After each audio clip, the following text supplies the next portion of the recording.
네, 시청자 여러분 안녕하세요. 오늘의 코인 문다연입니다. 오늘의 주요 경제 지표부터 살펴보겠습니다. 3대 지수 일제히 상승하면서 마감을 했습니다. 조 바이든 대통령이 대중 관세 완화를 검토 중이다라고 밝히면서 투심을 좀 북돋는 모습이었고요.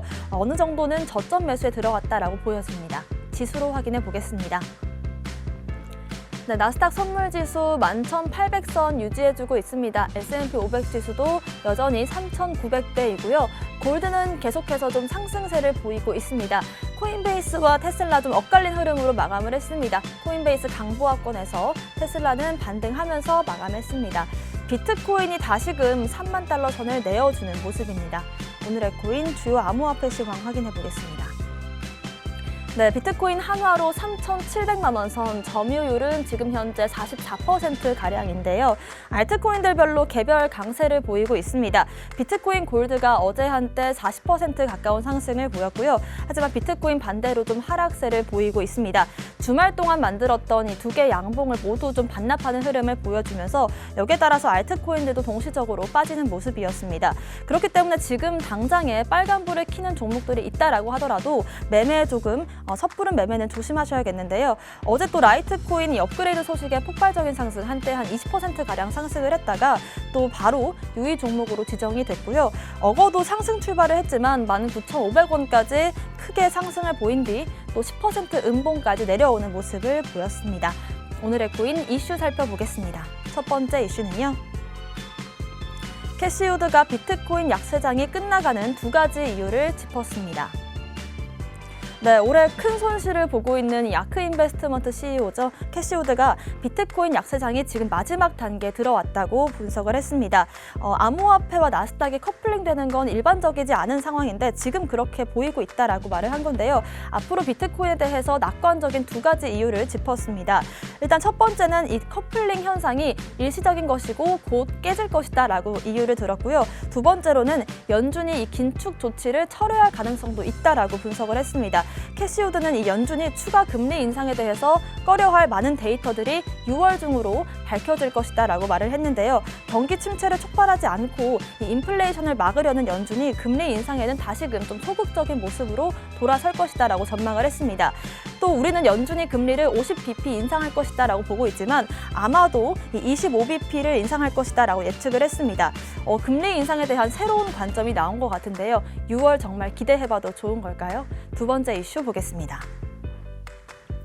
루나 불똥을 피하려면 담보코인과 이자율을 따져야 되겠습니다.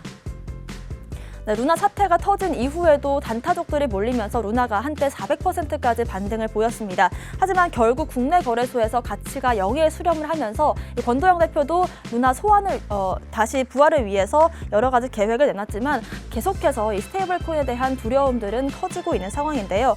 이 같은 상황에서 국내 상장된 알고리즘 스테이블 코인들도 추가적인 가격 급락 위험성이 좀 커지고 있는 상황입니다. 이 루나 사태 원인을 크게 두 가지로 좀 꼽고 있는데요. 먼저는 이 스테이블 코인 테라를 담보하는 루나 가격세가 가격이 하락세를 좀 보이면서 테라의 고정 가격도 무너지는 죽음의 소용돌이다라고 볼 수가 있겠고, 또 하나는 이제 높은 이자율을 통해서 사람들을 모으는 바람에 이 스테이블 코인의 유동성이 묶였다라는 점이겠습니다. 이 두 가지 조건을 바탕으로 해서 업비트에 상장된 7개의 이 알고리즘 스테이블 코인들 이 프로젝트를 조사를 해봤더니요. 루나와 비슷한 모습을 보이는 코인들이 포착됐습니다. 먼저 첫 번째 이유에 해당되는 사례로는 웨이브가 있습니다. 웨이브는 이 스테이블 코인 뉴트리노가 있는데 시총을 보면 이 웨이브의 시총 이 담보물보다 스테이블 코인 가치가 31% 가까이 높은 셈입니다. 루나 같은 경우에도 폭락 당시에 담보물보다 스테이블 코인 가치가 더 높아지면서 이렇게 위험성이 커졌기 때문에 이런 부분들을 체크하시는 게 좋을 것 같고요. 또 이 이자율도 두 번째 이유로 꼽았는데 여기에 따라서 루나도 이자율을 20%를 보장하겠다라는 말을 했었는데 니어 프로토콜도 루나처럼 이자율 20%를 약속을 했었습니다. 웨이브는 40%, 트론은 30%를 약속을 했는데 이 이자율이 좀 과도한 게 아닌지 체크를 하시는 게 좋을 것 같습니다. 지금 언급드린 코인들도 주의 깊게 보시면 좋을 것 같습니다. 마지막 이슈 보겠습니다. 루나 쇼크로 인해서 김치 코인들은 어떻게 될까요?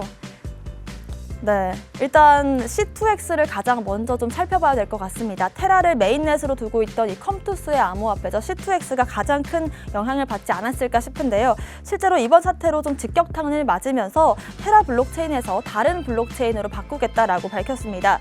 이번 사태와 관련해서 신속하게 대안을 검토하고 있다라고 밝혔고, 위메이드 측도 이번 인증은 위믹스 플랫폼도 함께 획득했다라면서 이 위믹스 플랫폼의 정보 보안 또 관리 역량을 지속적으로 강화를 하면서 안정적인 인프라를 만들어 나가겠다라고 말을 했습니다. 그리고 또 루나가 이 한국산 코인이다 보니까 일명 이 김치 코인들 우리가 위험하지 않을까 싶으실 텐데요. 대표적인 한국 코인인 이 페이코인과 밀크코인 이슈들을 한번 체크해 보겠습니다. 먼저 이 페이코인입니다. 일부 시중은행들이 금융당국으로부터 이 암호화폐 결제 사업 중단을 압박을 받고 있는데요. 페이코인이 실명 계좌를 제공하는 것을 검토 중인 것으로 밝혀졌습니다. 하지만 이 발급 과정에서 통상 3-4개월 정도가 걸리는 만큼 당국의 유예기간 부여가 뒷받침돼야 실행에 나설 것으로 분석이 되고 있습니다. 또 밀크코인도 한번 보겠습니다. 이 야놀자 같은 경우에는 삼성전자와 B2B 사업 협력을 위한 업무 협약을 맺었다고 밝혔습니다. 여기에 따라서 야놀자의 밀크코인도 수혜를 받지 않을까 기대해 볼 수가 있겠습니다. 루나 사태가 다른 코인들에까지 미친 영향 짚어봤습니다. 저는 잠시 뒤에 2부에서 돌아오겠습니다. 오늘의 코인 가자!